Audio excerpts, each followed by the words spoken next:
So friends, let's see today's delicious boiled egg sandwich with a special homemade spread. So for the spread, I've taken about 4 tablespoons of mayo in a bowl.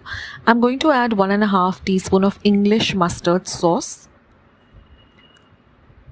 Next, I'm going to add 3/4 of a teaspoon of pepper powder, 1 teaspoon of garlic powder, 1 tablespoon of tomato ketchup, salt to taste, 1 teaspoon of Tabasco sauce, 1 tablespoon of sriracha sauce, and 2 teaspoons of very finely chopped or sliced or minced onion,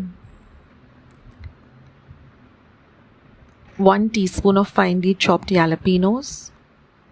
And now mix everything well together, and our lovely sandwich spread is all ready to use for this recipe. Now just toast some slices of bread and set aside till they come to room temperature. You can toast them on a pan or you can toast them in a toaster.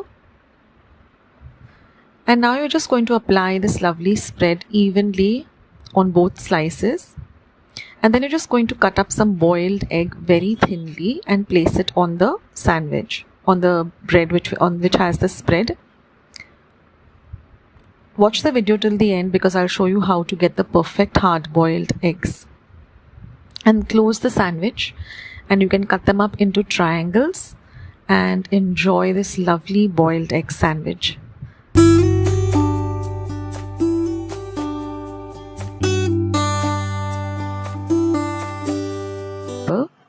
So let's get started with how to boil eggs to the perfect hard-boiled consistency. So what I do is I first place the eggs in a large bowl of water and I put it onto the heat and I let this water come to a boil on a medium to high flame. And when it starts boiling vigorously like this, we're going to let it boil for a good 5 whole minutes. And after that, I'm going to turn the flame off and I'm going to let the eggs remain in this water till the water comes to room temperature. And once it's come to room temperature, I'm just going to put them under some cold water, running water. And then once they're nice and cool, I'm just going to remove the peel like this. It comes off very, very easily.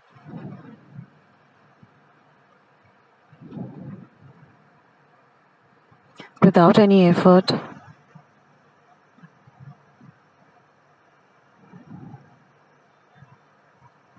And that's it. We've got these beautiful hard-boiled eggs.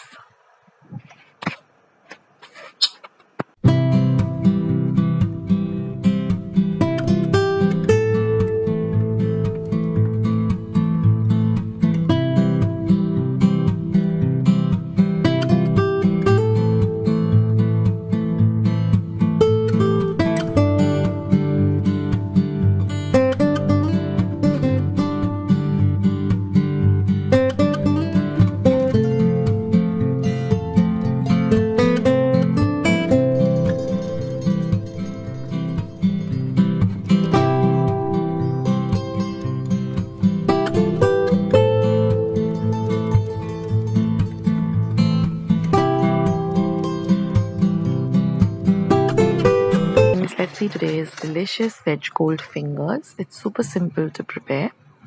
So now in a bowl I've taken 4 medium-sized potatoes, boiled them, peeled them and grated them.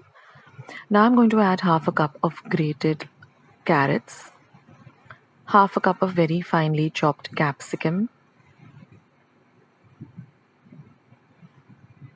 half a cup of shredded cabbage,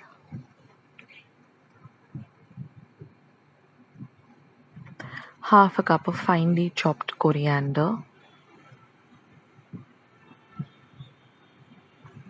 Now mix all of this well together.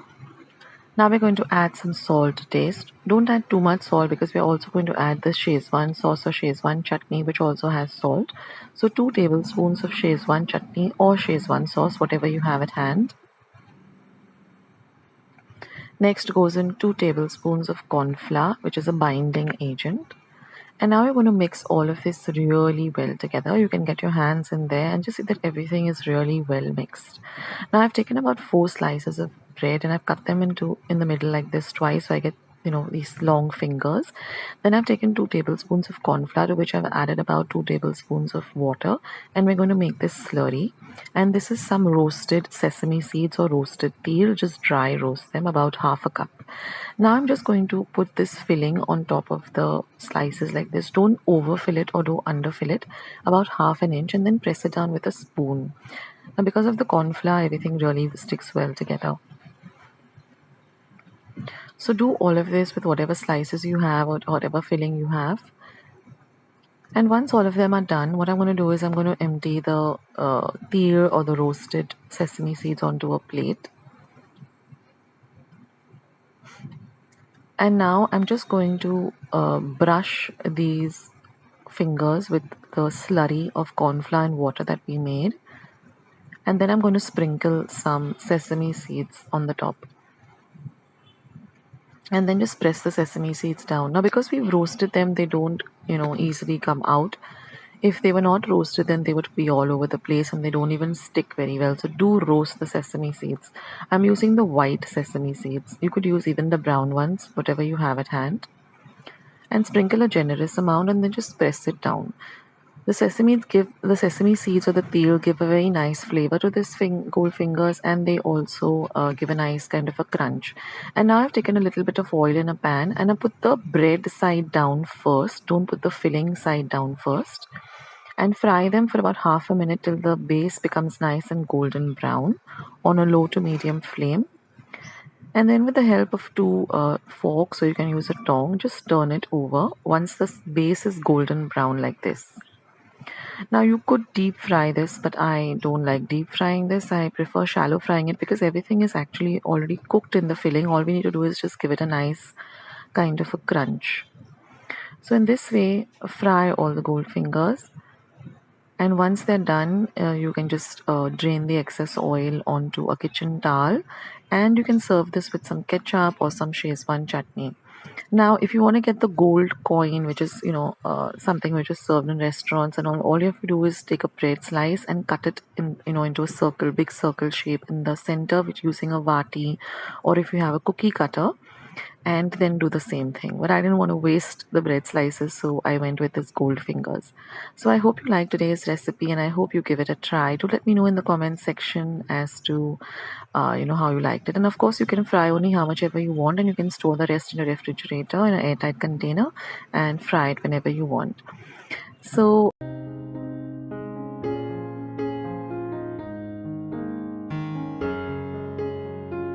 now for the tomato chutney, we are first going to heat some oil in a pan. To that, we are going to add about half a teaspoon of cumin seeds and 2 red chilies. We are going to fry this for about half a minute on a low flame till the chilies and the cumin seeds are a little bit fried. And once they are, we'll turn off the gas and take out the chilies and the cumin seeds and keep them aside. Now to this oil itself, that is turning the heat back on, we will be adding some roughly chopped up onions and tomatoes. I've taken 1 small red onion and 2 medium-sized tomatoes. Just chop them up roughly. And I've taken just 1 clove of garlic. So to the same pan, turning the gas on with the heat, we're going to add an onion, 2 tomatoes, and some garlic. Now we're going to fry this for some time till the rawness of the onion and the garlic goes away and the tomato gets a little bit cooked. So we can just fry this for a minute or so, and then we're going to cover it up and cook it till the tomatoes and the onions get a little bit soft. This should take about a minute or two. So once this is done, in the meantime, you can take a little bit of warm water and soak a very small ball of tamarind, because we're going to use the tamarind pulp. Also keep an appam stand ready, and we have this ready-made idli batter, or you can use the homemade one. Just add a little bit of salt to taste. Now once our tomatoes and our onions are done well,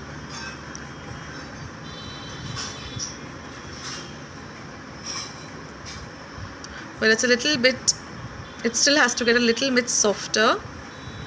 So we are going to cover this and cook it for another minute, because we want it to be a very soft consistency. So when you press it down with a spatula, it actually breaks up. So now we've reached the consistency we require. So we're going to turn off our gas and let this mixture cool completely. Now once our mixture is completely cooled, we're going to grind all of these ingredients to a very fine chutney.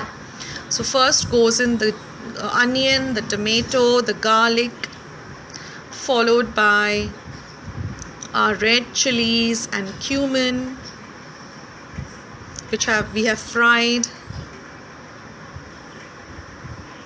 A little bit of salt to taste. I'm adding about half a teaspoon. You can always adjust the salt as required. There goes in the red chilies, which we have fried, along with the cumin seeds, which we have fried. Well, this recipe is shared by my sister-in-law Ajita D'Souza. Thanks, Ajita.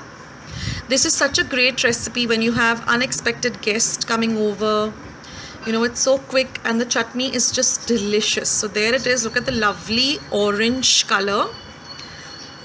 You can even have this with dosas. Now for the instant appams, just brush the appam pan with a little bit of ghee or oil or butter, whatever is your choice.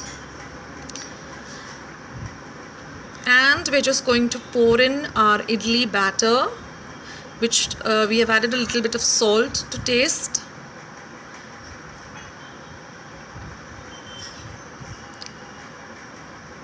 This is an ideal recipe when you just want to make something quick for breakfast, or you have guests coming over and you just want to have a great snack to offer.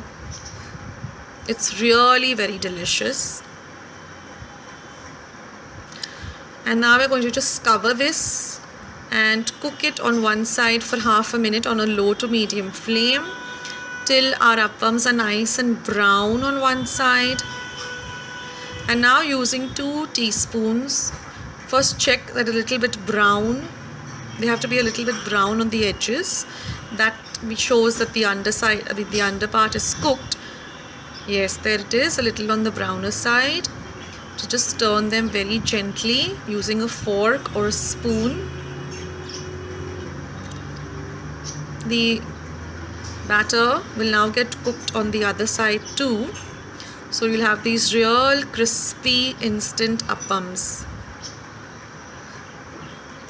This is not the authentic appam recipe. I will share that with you soon. But this is just the instant one, because when we had gone to Ajita's place, she served us this with this amazing chutney, and it was so delicious that immediately I asked her to share the recipe with me, and she so graciously did. And this is one of our favorite breakfast items. To make them nice and golden brown on both sides, fry them till they are really nice and crispy.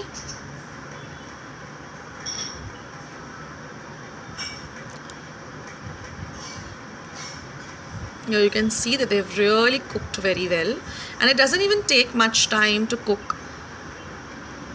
About 5 minutes in total on both sides.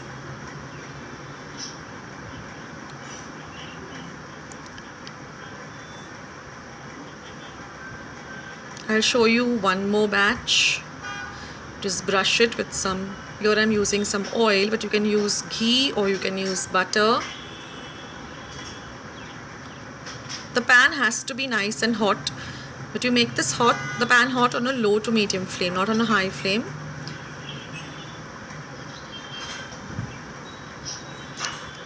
And fill them up, cover, and let them cook on both sides till golden brown. So friends, I hope you like this recipe. I hope you will try out this recipe and let me know in the comments box below how you liked it. And there it is, the lovely red chutney with some amazing 3 cups of rice.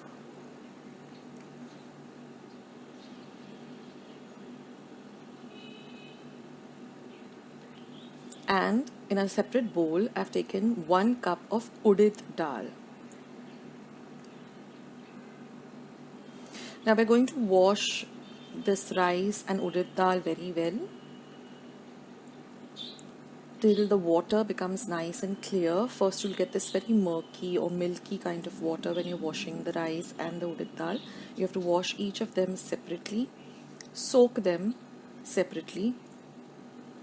So soak them, like for the urad dal take 6 cups of water, for the urad dal take 2 cups of water, add some fenugreek or methi seeds, and for the rice take 6 cups of water, so double the quantity, and you're going to soak this for at least 10 hours. Now after 10 hours we're going to grind both of these, the rice and the dal, by adding very little water.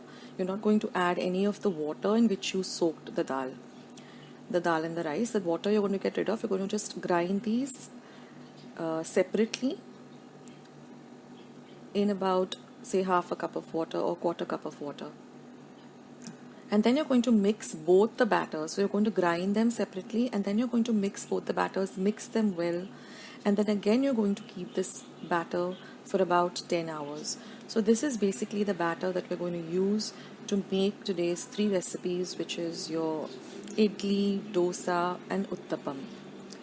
Now after about 10 hours this dough will, or this batter will rise, and become double in size. Then you're just going to give it a stir down. And now I hope you all enjoy this.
friends, this is Akshata here with yet another quick and delicious recipe.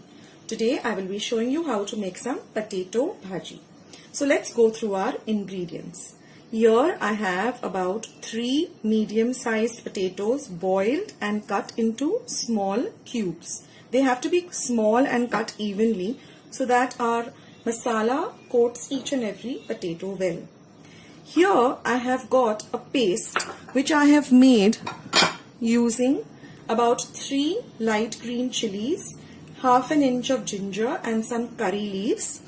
I have put them in the mixer pot and made a fine paste. Then we require the juice of 1 lemon. We require some coriander for garnish. In our spices, we require 1 teaspoon of mustard seeds or mohri, 1 teaspoon of cumin seeds or Sheera, 1 teaspoon of asafoetida or hing, and about half a teaspoon of turmeric powder or haldi. Then you require some salt and a little bit of sugar to taste. So let's start making this potato bhaji. Now here I have some oil heating in a pan. First we'll go in 1 teaspoon of mohri or mustard seeds. When they begin to splutter, we'll add in 1 teaspoon of cumin or Sheera, followed by 1 teaspoon of hing or asafoetida, and about half a teaspoon of turmeric or haldi. Then immediately goes in our paste of green chilies, ginger and curry leaves. We'll give this a little bit of a stir. We want these chilies to fry a bit. And then goes in our diced potatoes. We give all of this a good mix so that everything gets coated with this bagar. You have to cook this between slow and medium flame, not on high flame. And now we will just cover this and let it cook for about 2 minutes. Now after 2 minutes, we will check on our potatoes.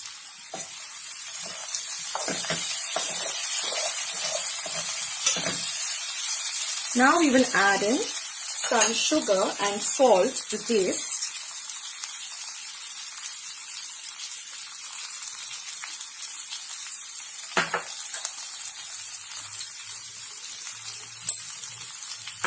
And again give this a very good mix.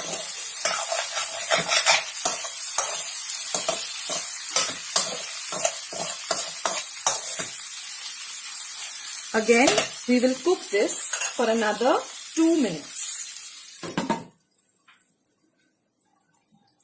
Now it has been another 2 minutes. Our potato bhaji is all ready.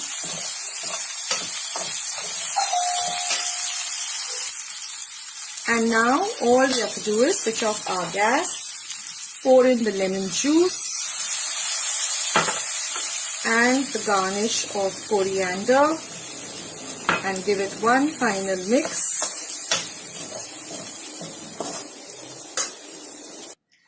And here you have it, friends, the delicious yet simple potato bhaji or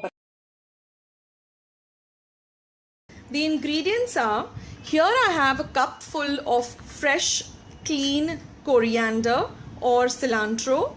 I have just cleansed the cilantro and soaked it in some water for about 10 minutes, some salt water. Just plucked out the stems. I've left the soft part of the stem though, if you can see, and discarded all the brownish root part of the coriander. Then we require, I'm going to use just 2 small cloves of garlic, otherwise it gives a very strong garlic flavor. 3 light green chilies, because these are not very spicy. If you're using the spicy ones, then just stick to about 1 chili, depending upon how spicy you would like the chutney. Here I'm going to use just half an onion, about 1 inch of ginger. This is about 1 teaspoon of cumin seeds or jeera, and half a lemon, and some salt to taste. Now first goes the onion, the garlic, the ginger and the green chilies into the blender pot, followed by some cumin seeds. Then we're going to add some salt. I'm adding about 1 teaspoon of salt, some lemon juice, and our coriander. You can do this in batches. Put a little bit of it, give it a blitz, and again continue. So I'm just going to blitz this and get back to the recipe.